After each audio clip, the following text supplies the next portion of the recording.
Hi, it's Miss Diane with another episode of Gnome on the Roam Story Time. I'm here with Shelvin the Gnome at the Kinsman Volunteer Fire Department.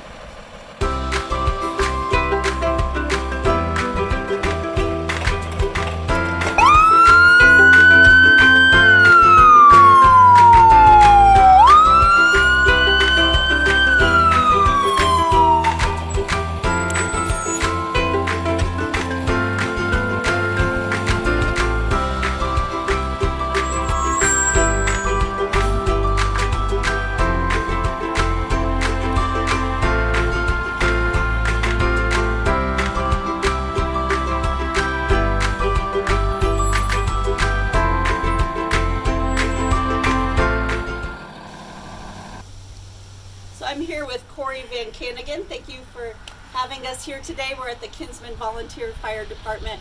Corey is the chief here. Can you tell us a little bit about the fire department and how long you've been a firefighter? I have been a firefighter for 16 years. Our department has 22 members, and we fight fires, go to vehicle accidents, and we take ambulance to medical calls. And could you tell us a little bit about the difference between a volunteer fire department and a regular fire department where the firefighters sleep there and stay there? So the volunteer fire department is more not staffed. We don't sleep here. We have pagers that go off when someone calls 911, and then we come to the station and we take the trucks to the call instead of being here ready to go. So it's a little different than bigger cities. It's more country feel. So when you hear the big sirens go off in town, that's calling our firefighters and alerting them to know that there's a fire or someone in need somewhere. And so can you show us a little bit about the truck? Corey, can you tell us a little bit about how the kids can stay safe? Sure. The main important thing you need to remember is you need to have a meeting place if there's a fire at your house. You need to make sure that you meet somewhere outside, but out of the way of the fire department. So if you meet near a tree or your mailbox, if it's out of the way, make sure your family knows where you're going, and everyone needs to meet in the same spot. It's also very important that you check your smoke detectors. Make your parents check the smoke detectors every spring and every fall to make sure that the batteries are good and working. And Corey, a little bit about training. What do you have to know to be a firefighter? Do you have to train? So the training we take is right around 250 hours total. And then after that training, we have weekly trainings here at the fire department where we stay sharp on our skills and we learn extra new things that aren't taught during class. And Corey's going to show us some of the equipment they use on their calls. So we use these axes to get into windows and doors if we need to. If they're locked or blocked with different debris, we move this stuff out of the way with this. This is called a halogen bar. This also opens up doors and windows, and we can use it to pry ceilings down if we need to.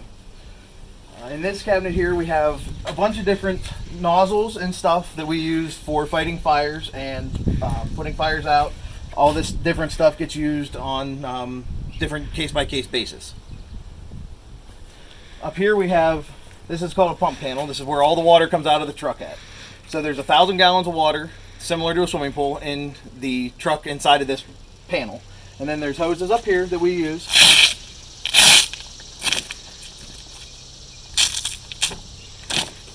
The hose up here we use to fight fire. We will pull it off the truck and we'll actually drag it through your house and we'll put your fire out that way.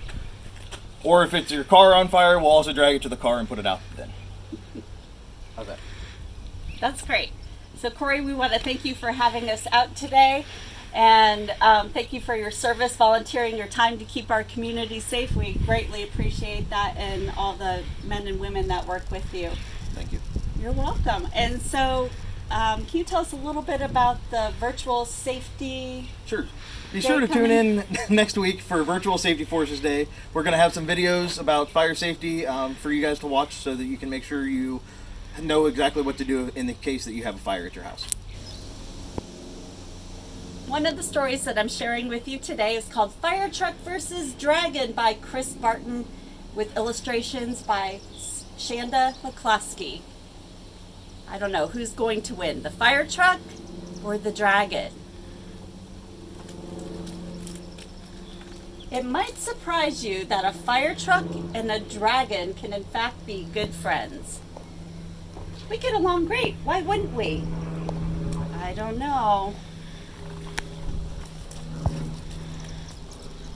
I know, right? I mean, what are dragons really good at? What are dragons really good at? It's sort of obvious, isn't it? Dragons are great at breathing. What? I'll let you think about it. It's completely obvious. And what are fire trucks really, really good at? Can you guess? I'm sure you know the answer. Put the two of us together and you can guess why. Everyone loves having us at campfires, right? Bring marshmallows, set your tent up. Then under the midnight moon, a fearsome forest creature appeared, said the fire truck. Look, he's even doing shadow puppets on the tent. You would like a dragon and a fire truck at your campfire, wouldn't you? I get the feeling they might be thinking of something else we're good at. Gotcha. And that's why everyone loves having us at barbecues and cookouts, said the fire truck. Of course, you're gonna invite them to your picnic. What fun that would be. Dragon prepared some free-range potato salad, and the fire truck prepared his famous firehouse beans. I wonder if they were actually thinking of other things we're really good at. What are they really good at? Absolutely, said fire truck, and that's why we always get invited to birthday parties. Haven't you had a dragon and a fire truck at your party? I know my son would have liked that. For our special talent, says Dragon, blindfolding the piñata hitters. Our extra special one, says the fire trucks, we spin them around. Look, everyone. Smashing the piñata, there's candy everywhere. Is that what they're really good at? I have to say, I was really expecting more enthusiasm from our retrospective skills. Yeah, and for the candy. Is there something more they want to see from us, said the dragon, something particular? Well, you're great at welding when you breathe fire, said the fire truck. And no one is more fun than you at a water park, said the dragon. Ooh, you ever been to the battles at Safety Forces Day? Sometimes the kids get to run through the water. It's a good reason to go. Maybe next year. Get you near some fireworks and watch out. Oh, the dragon would be great at fireworks. On hot summer days, we're all glad to have your snow cones. I didn't know fire trucks gave out snow cones. Corey, does fire department give out snow cones? Oh, at Safety Forces Day they do. You have to go. It's a great time. And on cold winter nights, you're the best, Dragon. Wait. Do you think they'd be interested in that new thing we've been doing? I wonder what that could be. Oh, yeah. Where the two of us go head to head, battle it out, facing off, fire truck versus dragon. Who's going to win? Who thinks the dragon's going to win? I think the fire truck's going to win. Why didn't we think of this sooner, said the fire truck. Oh, here they go. They're getting their game faces on. Let's count. 1, 2, 3. Oh, what's happening? Nothing. They're staring at each other. They have a staring contest. Is that what they're really good at? They're gearing up. Oh, dragon's tail's up. The ladder's up on the truck. I think they're disappointed. They're getting a little bored. I really thought that a staring contest would be a crowd pleaser. Oh, maybe it just takes practice, said the fire truck. Maybe we can try again tomorrow. You bet. Until then. Oh, this is what we were waiting for, the big battle. Fire versus water. And of course, when you have fire, you definitely want water, and that's what our firefighters are here for. So I say the fire truck wins. For our next story, we're going to read a Pete the Cat favorite.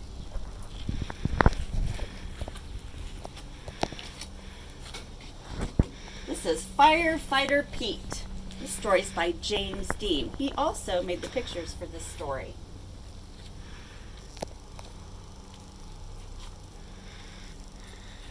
We're going on a class trip today, says Principal Nancy.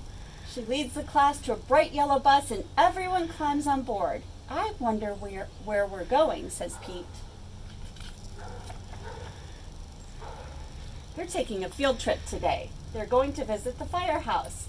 The bus parks next to the bright red firehouse, and Pete and his classmates are excited.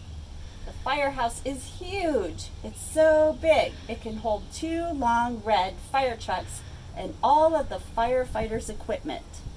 Now, firehouses look different in every community. They don't always look like this, and they're not always red. The firefighters show the kids around.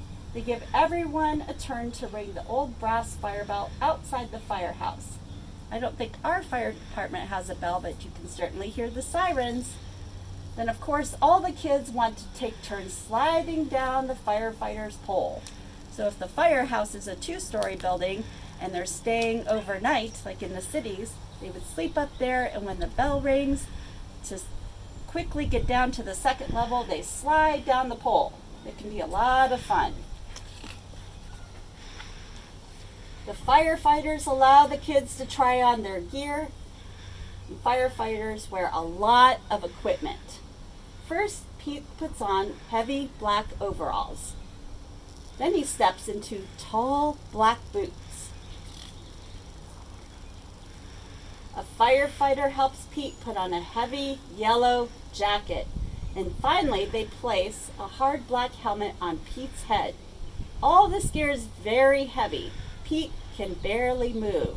I'm going to ask Corey really quick, how much does all this equipment weigh, do you think, when you put it on? Weighs right around 100 pounds. That's a lot of weight. So you better lift your weights, eat your Wheaties, Cheerios, lots of good food. Need a lot of strength. The firefighters allow the kids to explore one of the fire trucks. Callie sits in the driver's seat and she presses the horn. It's so loud that all the kids cover their ears. Then Pete turns on the sirens and lights, and the sirens blare. Woo, woo, woo, woo! The lights flash red and yellow. When you hear that, we're supposed to get out of the way so they can get where they need to go. Suddenly, a loud bell rings in the firehouse. It's the fire alarm, and there's a fire in town. Time to gear up, Pete. The firefighters scramble into their gear very quickly, and Pete puts on his gear too. And they all climb aboard the fire truck and turn on the siren and lights. Firefighter Pete and the firefighters are on their way. Woo, woo, woo, woo! The fire engine races through the town and the lights flash round and round. A firefighter presses the horn. Brrr! And all the cars move out of the way. Here's the fire. It's hot and loud. But the firefighters know exactly what to do. They work together as a team to connect the fire truck to the fire hydrant.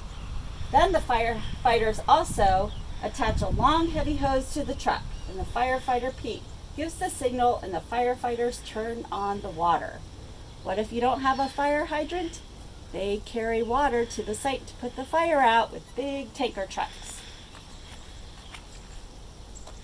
The water gushes out very fast. Several firefighters must hold the hose to control it. Pete helps direct the hose at the spray as they spray the fire with water. The fire is starting to go out and there is smoke everywhere. Suddenly, Pete hears yelling from the roof. Oh, you know what? Pete forgot to put his mask on. Mask is very important when you're fighting fires to protect your lungs. It's very important. You need to breathe.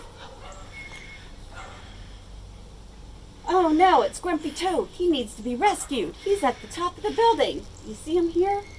The firefighters raise a long ladder from the truck. And the ladder goes up and up and up and up. And firefighter Pete and another firefighter help Grumpy Toad climb down the ladder carefully. The fire is out and everyone is safe. Hooray! The firefighters drive back to the firehouse and they take off all their gear.